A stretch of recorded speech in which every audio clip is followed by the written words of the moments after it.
আজকে আমি খুব সহজে ওল ভর্তার রেসিপিটা আপনাদের সাথে শেয়ার করব। এইরকম করে ভর্তা করলে এর টেস্টটা কিন্তু অনেক বেশি ভালো হয়। আর আপনাদের সাথে কয়েকটা টিপস শেয়ার করব কিভাবে ওল ভর্তাটা করলে গলা চুলকানোর কোনো সম্ভাবনা থাকবে না। তাহলে চলুন কথা না বাড়িয়ে শুরু করা যাক। এখানে আমি একটা ওল নিয়ে নিয়েছি। বাজারে এভাবে কাটা অংশই কিনতে পাওয়া যায়। তো আমি এখন এই ওলটা অর্ধেক করে কেটে টুকরো টুকরো করে নিয়েছি।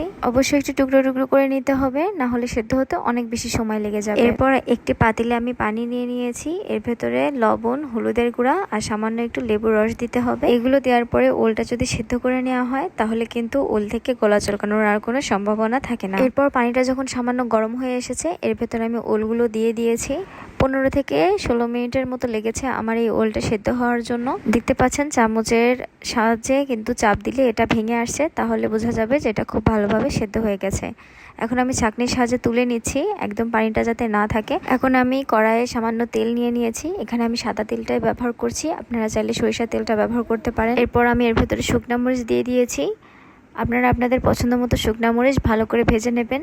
এখন যে তুলে রাখা ওলগুলো ছিল সেগুলো আমি একটা চামচের সাহায্যে খুব ভালো করে একটু পেস্ট করে নেব। এরপর যে দেখতে পাচ্ছেন আমার শুকনা মরিচগুলো ভাজা হয়ে গেছে। এখন কিন্তু আমি এগুলো তুলে নিচ্ছি। এখন আমি তেলের ভেতরে রসুন দিয়ে দেবো। রসুনটা হালকা লাল লাল করে ভাজা হয়ে গেলে আমি এর ভেতরে পেঁয়াজ কুচি দিয়ে দেবো, এবং রসুন আর পেঁয়াজ কুচি একদম অল্প হিটে খুব সুন্দর করে লাল লাল করে ভেজে নিতে হবে, যাতে এর ভেতরে একটা বেরেস্তা বা বেরেস্তার যেরকম একটা টেস্ট হয় বা স্বাদ হয় সেই ভাবটা যাতে চলে আসে।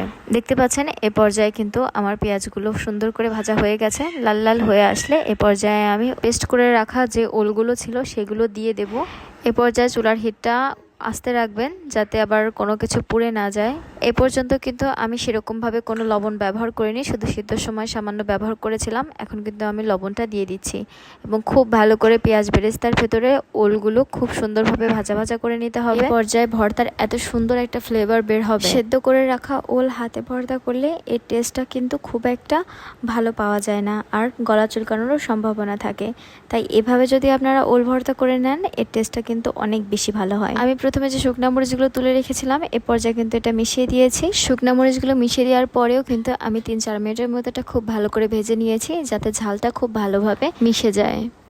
দেখতে পাচ্ছেন এই পর্যায়ে কিন্তু আমার ভর্তাটা করা হয়ে গেছে, আর এটা দেখতে কতটা লোভনীয় হয়েছে। গরম ভাতের সাথে এটা খেতে যে কতটা মজা হয়েছিল, আপনারা অবশ্যই কিন্তু বাড়িতে এই ভর্তাটা একবার হলেও বানিয়ে খাবেন।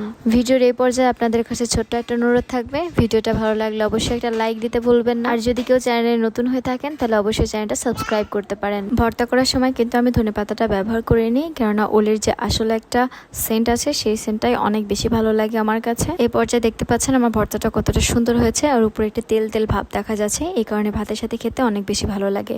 তাছাড়া অনেকেই ওল ভর্তা করে একটু শুকনো শুকনো লাগে, সেটা কিন্তু বেশি একটা ভালো লাগে না।